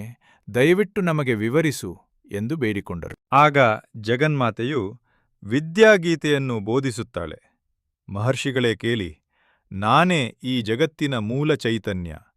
ಕನ್ನಡಿಯ ಮೇಲೆ ಚಿತ್ರಗಳು ಮೂಡುವಂತೆ ಈ ಇಡೀ ಬ್ರಹ್ಮಾಂಡವು ನನ್ನ ಮೇಲೇ ಮೂಡಿದೆ, ನನ್ನಲ್ಲೇ ಬೆಳೆಯುತ್ತದೆ ಮತ್ತು ಕೊನೆಗೆ ಅದು ನನ್ನ ಬಳಿಗೆ ಮರಳುತ್ತದೆ. ಅಜ್ಞಾನಿಗಳು ನನ್ನನ್ನು ಕೇವಲ ಭೌತಿಕ ಜಗತ್ತಾಗಿ ನೋಡುತ್ತಾರೆ, ಆದರೆ ಜ್ಞಾನಿಗಳು ನನ್ನನ್ನು ತಮ್ಮ ಅಂತರಂಗದ ನಾನು ಎಂಬ ಶುದ್ಧ ಅರಿವಾಗಿ ಕಾಣುತ್ತಾರೆ. ಬ್ರಹ್ಮ, ವಿಷ್ಣು, ಶಿವ ಎಲ್ಲರೂ ನನ್ನದೇ ಅಭಿವ್ಯಕ್ತಿಗಳು. ನಾನೇ ನನ್ನ ಮಾಯಾಶಕ್ತಿಯಿಂದ ಈ ಜಗತ್ತಾಗಿ ಬೇರೆ ಬೇರೆ ಜೀವರೂಪಗಳನ್ನು ತಾಳಿ, ಕರ್ಮಗಳನ್ನು ಅನುಭವಿಸಿ, ಕೊನೆಗೆ ಗುರುವಿನ ಮೂಲಕ ಜ್ಞಾನ ಪಡೆದು ಮುಕ್ತಳಾಗುವ ನಾಟಕವಾಡುತ್ತಿದ್ದೇನೆ. ಜ್ಞಾನ ಸಾಧನೆಗೆ ಮುಖ್ಯವಾಗಿ 3 ಅಡೆತಡೆಗಳಿವೆ. 1. ಶ್ರದ್ಧೆಯ ಕೊರತೆ. ಶಾಸ್ತ್ರಗಳು ಮತ್ತು ಗುರುವಿನ ಮಾತಿನಲ್ಲಿ ನಂಬಿಕೆಯಿಲ್ಲದಿರುವುದು. 2. ಆಸೆ, ಲೌಕಿಕ ಸುಖಗಳ ಬೆನ್ನತ್ತಿ ಹೋಗುವುದು. 3. ಮಂದಬುದ್ಧಿ, ಎಷ್ಟೇ ಕೇಳಿದರೂ ಸತ್ಯವನ್ನು ಗ್ರಹಿಸಲಾಗದ ಅಜ್ಞಾನ. ಈ 3ನ್ನು ನನ್ನ ಮೇಲಿನ ಅಚಲವಾದ ಭಕ್ತಿ ಮತ್ತು ಗುರುವಿನ ಮಾರ್ಗದರ್ಶನದಿಂದ ಮಾತ್ರ ನಾಶ ಮಾಡಲು ಸಾಧ್ಯ. ಮೋಕ್ಷವೆಂದರೆ ಬೇರೇನೂ ಅಲ್ಲ, ಅದು ಭಯವಿಲ್ಲದ ಸ್ಥಿತಿ. ಎಲ್ಲಿಯವರೆಗೆ ನಾನು ಮತ್ತು ಜಗತ್ತು ಬೇರೆ ಬೇರೆ ಎಂಬ ಭಾವನೆ ಇರುತ್ತದೆಯೋ ಅಲ್ಲಿಯವರೆಗೆ ಭಯ ಇದ್ದೇ ಇರುತ್ತದೆ. ಯಾವಾಗ ಜ್ಞಾತೃ ತಿಳಿಯುವವನು, ಜ್ಞಾನ ತಿಳಿವಳಿಕೆ ಮತ್ತು ಜ್ಞೇಯ ತಿಳಿಯಲ್ಪಡುವ ವಸ್ತು ಮೂರೂ ಒಂದೇ, ಅದೆಲ್ಲವೂ ನಾನೇ ಎಂದು ಅರಿವಾಗುತ್ತದೆಯೋ ಅದೇ ನಿಜವಾದ ಮುಕ್ತಿ. ಇನ್ನು ಅತ್ಯುನ್ನತ ಜ್ಞಾನಿ ಹೇಗಿರುತ್ತಾನೆ ಗೊತ್ತೇ? ಆತ ಹೊರಗಿನ ಪ್ರಪಂಚದ 100 ಕೆಲಸಗಳಲ್ಲಿ ನಿರತನಾಗಿದ್ದರೂ ಆತನ ಒಳಗೆ ಗಾಢ ನಿದ್ದೆಯಷ್ಟೇ ಪ್ರಶಾಂತತೆ ಇರುತ್ತದೆ. ಆತ ಸದಾ ನನ್ನೊಡನೆ, ಅಂದರೆ ತನ್ನ ಆತ್ಮದೊಡನೆ ಒಂದಾಗಿರುತ್ತಾನೆ. ಆತನಿಗೂ ನನಗೂ ಯಾವ ಭೇದವೂ ಇಲ್ಲ. ಇಷ್ಟು ಹೇಳಿ ಆ ಪರಮಪ್ರಜ್ಞೆಯು ಮೌನವಾಯಿತು. ಸ್ನೇಹಿತರೆ, ದತ್ತಾತ್ರೇಯರು ಹೇಳುತ್ತಾರೆ, ಭಾರ್ಗವ, ಸಂಸಾರವೆಂಬ ಭವಸಾಗರವನ್ನು ದಾಟಲು ಈ ವಿದ್ಯಾಗೀತೆಯೇ ಅತಿ ದೊಡ್ಡ ದೋಣಿ. ಈ ಅಧ್ಯಾಯವನ್ನು ನಿರಂತರವಾಗಿ ಕೇಳುವುದರಿಂದ ಮತ್ತು ಮನನ ಮಾಡುವುದರಿಂದ ನಮ್ಮೆಲ್ಲರ ಅಜ್ಞಾನವೂ ಕಳೆದು ಅಂತರಂಗದಲ್ಲಿ ಶಾಂತಿ ನೆಲೆಸುತ್ತದೆ. ವಿದ್ಯಾಗೀತೆಯನ್ನು ಕೇಳಿದ ಪರಶುರಾಮನಿಗೆ ತನ್ನ ಅಜ್ಞಾನದ ಪರದೆ ಸಂಪೂರ್ಣವಾಗಿ ಸರಿದು ಹೋದಂತೆ ಭಾಸವಾಯಿತು. ಆತ ಬಹಳ ವಿನಯದಿಂದ ದತ್ತಾತ್ರೇಯರನ್ನು ಕೇಳಿದ, ಗುರುವೇ, ಜ್ಞಾನವನ್ನು ಪಡೆಯಲು ಅತ್ಯಂತ ಸುಲಭವಾದ ಮತ್ತು ಪರಿಣಾಮಕಾರಿಯಾದ ಮಾರ್ಗ ಯಾವುದು? ಮತ್ತು ಜ್ಞಾನಿಗಳ ಲಕ್ಷಣಗಳನ್ನು ನಾನು ಹೇಗೆ ಗುರುತಿಸುವುದು? ದಯವಿಟ್ಟು ತಿಳಿಸಿ. ದತ್ತಾತ್ರೇಯರು ಬಹಳ ಪ್ರೀತಿಯಿಂದ ಉತ್ತರಿಸುತ್ತಾರೆ, ಭಾರ್ಗವ, ಜ್ಞಾನವನ್ನು ಪಡೆಯಲು ಎಲ್ಲ ಸಾಧನೆಗಳಿಗಿಂತ ಅತ್ಯಂತ ಸುಲಭವಾದ ಮತ್ತು ಮುಖ್ಯವಾದ ಮಾರ್ಗವೆಂದರೆ ದೈವಕೃಪೆ. ಜಗನ್ಮಾತೆಯಲ್ಲಿ ಯಾರು ಸಂಪೂರ್ಣವಾಗಿ ಶರಣಾಗತರಾಗ್ತಾರೋ ಅವರಿಗೆ ಆಕೆಯು ಬಹಳ ಸುಲಭವಾಗಿ ತನ್ನ ನಿಜ ಸ್ವರೂಪವನ್ನು ತೋರುತ್ತಾಳೆ. ಆದ್ದರಿಂದ ಭಕ್ತಿಯೋಗವೇ ಅತ್ಯುತ್ತಮವಾದ ಮಾರ್ಗ. ಇನ್ನು ಜ್ಞಾನಿಗಳನ್ನು ಗುರುತಿಸುವುದು ಹೇಗೆ ಎಂದು ಕೇಳಿದೆಯಲ್ಲ? ಭಾರ್ಗವ, ಒಬ್ಬ ಪಂಡಿತನನ್ನು ಆತನ ಭಾಷೆ, ಉಡುಗೆ ತೊಡುಗೆಯಿಂದ ಗುರುತಿಸಬಹುದು. ಆದರೆ ಒಬ್ಬ ಜ್ಞಾನಿಯನ್ನು ಗುರುತಿಸುವುದು ಬಹಳ ಕಷ್ಟ. ಏಕೆಂದರೆ ಆತನ ಅಂತರಂಗದ ಅನುಭವಗಳು ಕೇವಲ ಆತನಿಗೆ ಮಾತ್ರ ಗೊತ್ತಿರುತ್ತವೆ. ಒಂದು ಹಕ್ಕಿಯ ಹಾರಾಟದ ದಾರಿಯನ್ನು, ಟ್ರ್ಯಾಕ್ ಆಫ್ ಅ ಬರ್ಡ್, ಮತ್ತೊಂದು ಹಕ್ಕಿ ಮಾತ್ರ ಗುರುತಿಸಲು ಸಾಧ್ಯ. ಯಾರಿಗೆ ವಿಪರೀತ ಲಾಭ ನಷ್ಟಗಳು ಅಥವಾ ಮಾನ ಅಪಮಾನಗಳು ಎದುರಾದರೂ ಮನಸ್ಸು ವಿಚಲಿತವಾಗುವುದಿಲ್ಲವೋ ಆತನೇ ನಿಜವಾದ ಜ್ಞಾನಿ. ಆದರೆ ಭಾರ್ಗವ, ಈ ಲಕ್ಷಣಗಳು ಕೇವಲ ನಿನ್ನ ಸ್ವಯಂ ಪರೀಕ್ಷೆಗೆ, ಸೆಲ್ಫ್ ಟೆಸ್ಟಿಂಗ್ ಮಾತ್ರ ಇರಬೇಕೇ ಹೊರತು ಇತರರನ್ನು ಅಳೆಯಲು ಬಳಸಬಾರದು. ಇದನ್ನು ವಿವರಿಸಲು ದತ್ತಾತ್ರೇಯರು ಒಂದು ರೋಚಕವಾದ ಕಥೆಯನ್ನು ಹೇಳುತ್ತಾರೆ. ಹಿಂದೆ ರುಕ್ಮಾಂಗದ ಮತ್ತು ಹೇಮಾಂಗದ ಎಂಬ 2 ರಾಜಕುಮಾರರಿದ್ದರು. ರುಕ್ಮಾಂಗದನು ಬರೀ ತರ್ಕದಲ್ಲಿ ಪಂಡಿತನಾಗಿದ್ದನು, ಆದರೆ ಹೇಮಾಂಗದನು ಅತ್ಯುನ್ನತ ಜ್ಞಾನಿಯಾಗಿದ್ದನು. ಅವರಿಬ್ಬರೂ ಒಮ್ಮೆ ಕಾಡಿನಲ್ಲಿ ಬೇಟೆಯಾಡಲು ಹೋದಾಗ ಅಲ್ಲಿದ್ದ ಒಬ್ಬ ಭಯಂಕರವಾದ ಬ್ರಹ್ಮರಾಕ್ಷಸನು ಎದುರಾಗುತ್ತಾರೆ. ಆ ಬ್ರಹ್ಮರಾಕ್ಷಸನು ರುಕ್ಮಾಂಗದನನ್ನು ವಾದದಲ್ಲಿ ಸೋಲಿಸಿ ಆತನನ್ನು ತಿನ್ನಲು ಮುಂದಾಗುತ್ತಾನೆ. ಆಗ ಹೇಮಾಂಗದನು ಅಡ್ಡಬಂದು, ಮೊದಲು ನನ್ನನ್ನು ವಾದದಲ್ಲಿ ಸೋಲಿಸು, ನಂತರ ಇಬ್ಬರನ್ನೂ ತಿನ್ನುವೆಯಂತೆ ಎಂದು ಸವಾಲು ಹಾಕುತ್ತಾನೆ. ಆಗ ಬ್ರಹ್ಮರಾಕ್ಷಸನು ತನಗೆ ಮುಕ್ತಿ ಸಿಗುವ ಆಸೆಯಿಂದ ವೇದಾಂತದ ಅತಿ ಸೂಕ್ಷ್ಮವಾದ ಪ್ರಶ್ನೆಗಳನ್ನು ಹೇಮಾಂಗದನಿಗೆ ಕೇಳಲಾರಂಭಿಸುತ್ತಾನೆ. ಬ್ರಹ್ಮರಾಕ್ಷಸ ಕೇಳುತ್ತಾನೆ, ಆಕಾಶಕ್ಕಿಂತಲೂ ದೊಡ್ಡದು ಮತ್ತು ಕಣಕ್ಕಿಂತಲೂ ಚಿಕ್ಕದು ಯಾವುದು? ಅದು ಎಲ್ಲಿದೆ?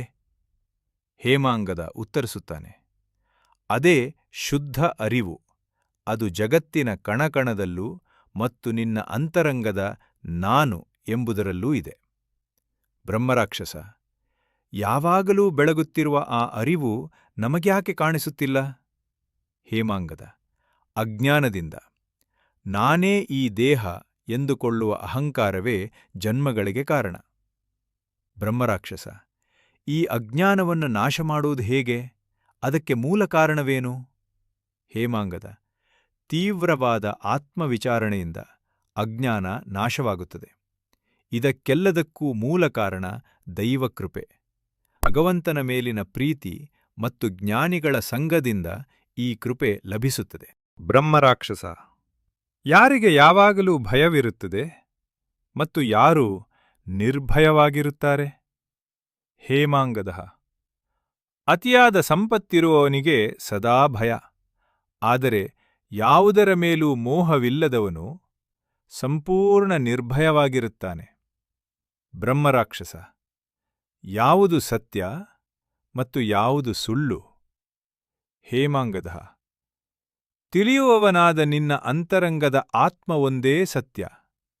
ಕಣ್ಣಿಗೆ ಕಾಣುವ ಈ ಇಡೀ ಜಗತ್ತು ಕೇವಲ ಭ್ರಮೆ. ಹೇಮಾಂಗದನ ಈ ಅತ್ಯದ್ಭುತವಾದ ಉತ್ತರಗಳನ್ನು ಕೇಳಿದ ತಕ್ಷಣವೇ ಆ ಬ್ರಹ್ಮರಾಕ್ಷಸನ ಶಾಪ ವಿಮೋಚನೆಯಾಯಿತು. ಆತ ತನ್ನ ಹಳೆಯ ಬ್ರಾಹ್ಮಣ ರೂಪವನ್ನು ಪಡೆದು ಹೇಮಾಂಗದನಿಗೆ ನಮಸ್ಕರಿಸಿ ಹೊರಟು ಹೋದನು. ಆ ರಾಜಕುಮಾರರು ಸುರಕ್ಷಿತವಾಗಿ ತಮ್ಮ ನಾಡಿಗೆ ಮರಳಿದರು ಎಂದು ದತ್ತಾತ್ರೇಯರು ಈ ರೋಚಕ ಕಥೆಯನ್ನು ಮುಗಿಸುತ್ತಾರೆ. ಸ್ನೇಹಿತರೆ, ಬ್ರಹ್ಮರಾಕ್ಷಸ ಮತ್ತು ಹೇಮಾಂಗದನ ನಡುವಿನ ಈ ವೇಗವಾದ ಪ್ರಶ್ನೋತ್ತರಗಳು ಎಷ್ಟೊಂದು ಅದ್ಭುತವಾಗಿವೆ ಅಲ್ಲವೇ? ನಮ್ಮ ಜೀವನದ ಎಲ್ಲಾ ಗೊಂದಲಗಳಿಗೂ ಈ ಪ್ರಶ್ನೋತ್ತರಗಳಲ್ಲಿ ಉತ್ತರ ಅಡಗಿದೆ. ಹೇಮಾಂಗದ ಮತ್ತು ಬ್ರಹ್ಮರಾಕ್ಷಸನ ಕಥೆಯನ್ನು ಕೇಳಿದ ಪರಶುರಾಮನಿಗೆ ಒಂದು ಕೊನೆಯ ಅನುಮಾನ ಕಾಡುತ್ತಿತ್ತು. ಆತ ದತ್ತಾತ್ರೇಯರನ್ನು ಕೇಳಿದ, ಗುರುವೇ, ಆ ಬ್ರಹ್ಮರಾಕ್ಷಸನು ಹೇಮಾಂಗದನನ್ನು ಒಂದು ಪ್ರಶ್ನೆ ಕೇಳಿದ್ದನಲ್ಲವೇ? ನೀನು ಜ್ಞಾನಿಯಾಗಿದ್ದರೂ ಪ್ರಾಣಿಗಳನ್ನು ಕೊಲ್ಲುವ ಬೇಟೆಗೆ ಏಕೆ ಬಂದಿದ್ದೀಯೆ? ಜ್ಞಾನಕ್ಕೂ ಮತ್ತು ಈ ಲೌಕಿಕ ಕೆಲಸಗಳಿಗೂ ವಿರೋಧವಿಲ್ಲವೇ ಎಂದು. ಅದಕ್ಕೆ ಹೇಮಾಂಗದನು ಏನು ಉತ್ತರಿಸಿದನು? ದತ್ತಾತ್ರೇಯರು ಮುಗುಳ್ನಗುತ್ತಾ ಉತ್ತರಿಸುತ್ತಾರೆ, ಭಾರ್ಗವ, ಜ್ಞಾನಕ್ಕೂ ಮತ್ತು ನಾವು ಮಾಡುವ ಕೆಲಸಗಳಿಗೂ ಯಾವುದೇ ವಿರೋಧವಿಲ್ಲ. ಈ ಇಡೀ ಜಗತ್ತು ಕೇವಲ ಶುದ್ಧ ಚೈತನ್ಯದ ಮೇಲಿನ ಒಂದು ಚಿತ್ರ ಎಂದು ಅರಿತವನಿಗೆ ಆತ ಮಾಡುವ ಕೆಲಸಗಳೂ ಕೂಡ ಆ ಚಿತ್ರದ ಒಂದು ಭಾಗವಷ್ಟೇ. ಜ್ಞಾನಿಯಾದವನು ಪ್ರಾರಬ್ಧ ಕರ್ಮ ಮುಗಿಯುವವರೆಗೆ ತನ್ನ ಪಾಲಿಗೆ ಬಂದ ಕೆಲಸವನ್ನು ಮಾಡುತ್ತಾನೆಯೇ ಹೊರತು ಆ ಕೆಲಸದಿಂದ ಬರುವ ಪಾಪ ಪುಣ್ಯಗಳಾಗಲಿ ಕಷ್ಟ ಸುಖಗಳಾಗಲಿ ಅವನ ಆತ್ಮವನ್ನು ಎಂದಿಗೂ ಅಂಟಿಕೊಳ್ಳುವುದಿಲ್ಲ. ಜ್ಞಾನಿಯ ಕೆಲಸಗಳು ಕನ್ನಡಿಯೊಳಗಿನ ಪ್ರತಿಬಿಂಬಗಳಿದ್ದಂತೆ. ಅವು ಎಷ್ಟೇ ನೈಜವಾಗಿ ಕಂಡರೂ ಕನ್ನಡಿಯನ್ನೇನೂ ಕಲುಷಿತಗೊಳಿಸುವುದಿಲ್ಲ. ನಾಟಕದಲ್ಲಿ ಅಭಿನಯಿಸುವ ನಟನಂತೆ ಆತ ಜಗತ್ತಿನೊಡನೆ ವ್ಯವಹರಿಸುತ್ತಾನೆ. ಇದನ್ನು ಕೇಳಿದ ಪರಶುರಾಮನು ಸಂಪೂರ್ಣವಾಗಿ ತೃಪ್ತನಾಗಿ ಭಕ್ತಿಯಿಂದ ದತ್ತಾತ್ರೇಯರ ಪಾದಗಳಿಗೆ ಎರಗುತ್ತಾನೆ. ಗುರುವೇ, ನನ್ನ ಅಜ್ಞಾನವೆಲ್ಲವೂ ನಾಶವಾಯಿತು. ದಯವಿಟ್ಟು ಈ ಇಡೀ ಉಪದೇಶದ ಸಾರಾಂಶವನ್ನು ನನಗೆ ಕೊನೆಯದಾಗಿ ಒಮ್ಮೆ ತಿಳಿಸಿಕೊಡಿ. ಆಗ ದತ್ತಾತ್ರೇಯರು ವೇದಾಂತದ ಅಂತಿಮ ಸತ್ಯವನ್ನು ಬೋಧಿಸುತ್ತಾರೆ. ಕೇಳು ಭಾರ್ಗವ, ಈ ಇಡೀ ಬ್ರಹ್ಮಾಂಡದಲ್ಲಿ ಇರುವುದು ಕೇವಲ ಒಂದೇ ಒಂದು ವಸ್ತು. ಅದೇ ಆ ಶುದ್ಧ ಅರಿವು. ಆ ಅರಿವೇ ಸಾಕ್ಷಾತ್ ಮಹಾತ್ರಿಪುರ ಸುಂದರಿ. ನೀನು ಕಣ್ಣು ಮುಚ್ಚಿದಾಗ ಬರುವ ಆಲೋಚನೆಗಳು, ಕಣ್ಣು ತೆರೆದಾಗ ಕಾಣುವ ಈ ಬೃಹತ್ ಪ್ರಪಂಚ, ಸೂರ್ಯ, ಚಂದ್ರ, ನಕ್ಷತ್ರಗಳು, ಬ್ರಹ್ಮ, ವಿಷ್ಣು, ಮಹೇಶ್ವರ ಎಲ್ಲವೂ ಆ ಒಂದೇ ಅರಿವಿನ ಬೇರೆ ಬೇರೆ ರೂಪಗಳಷ್ಟೇ. ನೀರನ್ನು ಐಸ್ ಮಾಡು, ಹಬೆ ಮಾಡು, ಅದೆಲ್ಲವೂ ನೀರೇ ಆಗಿರುವಂತೆ ಈ ಜಗತ್ತಿನ ಕಣಕಣವೂ ಆ ಜಗನ್ಮಾತೆಯೇ ಆಗಿದ್ದಾಳೆ. ಮನುಷ್ಯರು ಸುಖಶಾಂತಿಗಾಗಿ ಪ್ರಪಂಚದ ಹಿಂದೆ ಓಡುತ್ತಾರೆ. ಆದರೆ ನಿಜವಾದ ಆನಂದ ಇರುವುದು ಹೊರಗಿನ ವಸ್ತುಗಳಲ್ಲಲ್ಲ, ಅದು ನಮ್ಮ ಅಂತರಂಗದ ಆತ್ಮದಲ್ಲಿಯೇ ಇದೆ. ತಲೆ ಮೇಲಿನ ಭಾರವನ್ನು ಕೆಳಗಿಳಿಸಿದಾಗ ಸಿಗುವ ಆರಾಮವಿದೆಯಲ್ಲ, ಆ ಆನಂದ ಭಾರದಲ್ಲಿದ್ದಿದ್ದಲ್ಲ, ಆ ಭಾರ ಇಳಿದಾಗ ನಮ್ಮ ಮನಸ್ಸು ತನ್ನ ಮೂಲ ಸ್ವರೂಪವಾದ ಆತ್ಮದಲ್ಲಿ ನೆಲೆಸಿದ್ದರಿಂದ ಸಿಕ್ಕ ಆನಂದವದು. ನಿದ್ದೆಯಲ್ಲಿ ಸಿಗುವ ಆನಂದವೂ ಅದೇ. ಆದ್ದರಿಂದ ಭಾರ್ಗವ, ಜಗತ್ತನ್ನು ಮಿಥ್ಯೆ ಅಥವಾ ಸುಳ್ಳು ಎಂದು ದ್ವೇಷಿಸಬೇಡ. Denial is absurd. ಈ ಜಗತ್ತು ಸುಳ್ಳಲ್ಲ, ಆದರೆ ಜಗತ್ತು ಕೇವಲ ಜಗತ್ತಾಗಿ ಸತ್ಯವಲ್ಲ. ಇದು ಆ ಪರಮಾತ್ಮನ ಸ್ವರೂಪವಾಗಿ, ಆಸ್ ದ ಸೆಲ್ಫ್, ಸತ್ಯವಾಗಿದೆ. ಚಿನ್ನದ ಒಡವೆಗಳ ಹೆಸರುಗಳು ಬೇರೆಯಾದರೂ ಅದೆಲ್ಲವೂ ಚಿನ್ನವೇ ಆಗಿರುವಂತೆ ಈ ಜಗತ್ತೆಲ್ಲವೂ ಆ ಪರಮ ಚೈತನ್ಯವೇ ಆಗಿದೆ. ಇಲ್ಲಿ ಬಂಧನವೂ ಇಲ್ಲ, ಮುಕ್ತಿಯೂ ಇಲ್ಲ. ಮುಕ್ತಿಗಾಗಿ ಪ್ರಯತ್ನಿಸುವ ಸಾಧಕನೂ ಇಲ್ಲ. ಎಚ್ಚರ, ಕನಸು, ನಿದ್ದೆ ಈ ಮೂರೂ ಅವಸ್ಥೆಗಳನ್ನು ಬೆಳಗುವ ಆ ಬೆಳಗ್ಗೆ, ಲೈಟ್, ಆಕೆ. ಅಜ್ಞಾನದಲ್ಲಿ ಆಕೆಯೇ ಬಂಧನ, ಅರಿತಾಗ ಆಕೆಯೇ ಮುಕ್ತಿ. ಇದೇ ಅಂತಿಮ ಸತ್ಯ. ಇಷ್ಟು ಹೇಳಿ ಭಗವಾನ್ ದತ್ತಾತ್ರೇಯರು ಮೌನವಾದರು. ಪರಶುರಾಮನು ಪರಮಾನಂದದಿಂದ ಜಗನ್ಮಾತೆಯ ಧ್ಯಾನದಲ್ಲಿ ಲೀನನಾದನು. ಸ್ನೇಹಿತರೆ, ತ್ರಿಪುರಾ ರಹಸ್ಯದ ಈ ಜ್ಞಾನಖಂಡವನ್ನು ಒಮ್ಮೆಯಾದರೂ ಶ್ರದ್ಧೆಯಿಂದ ಕೇಳಿದವರ ಅಥವಾ ಓದಿದವರ ಅಜ್ಞಾನ ನಾಶವಾಗಿ ಅಂತರಂಗದಲ್ಲಿ ಜ್ಞಾನದ ಬೆಳಕು ಮೂಡುತ್ತದೆ ಎಂದು ಋಷಿಗಳು ಹೇಳಿದ್ದಾರೆ. ಇದು ಕೇವಲ ಕಥೆಯಲ್ಲ, ಇದು ನಮ್ಮ ನಿಮ್ಮೆಲ್ಲರ ಅಂತರಂಗದ ಕಥೆ. ಈ ಭವಸಾಗರವನ್ನು ದಾಟಿಸುವ ದಿವ್ಯವಾದ ದೋಣಿ. ಇಲ್ಲಿಗೆ ಶ್ರೀ ದತ್ತಾತ್ರೇಯರು ಪರಶುರಾಮನಿಗೆ ಬೋಧಿಸಿದ ಈ ಪರಮ ಪವಿತ್ರವಾದ ತ್ರಿಪುರಾ ರಹಸ್ಯದ ಆಡಿಯೋ ಸರಣಿ ಸಂಪೂರ್ಣವಾಯಿತು. ಶ್ರೀ ಲಲಿತಾ ತ್ರಿಪುರ ಸುಂದರಿಯ ಮತ್ತು ಭಗವಾನ್ ದತ್ತಾತ್ರೇಯರ ಕೃಪೆ ನಮ್ಮೆಲ್ಲರ ಮೇಲಿರಲಿ. ಶ್ರೀ ಮಾತ್ರೆ ನಮಃ. ಓಂ ತತ್ಸತ್.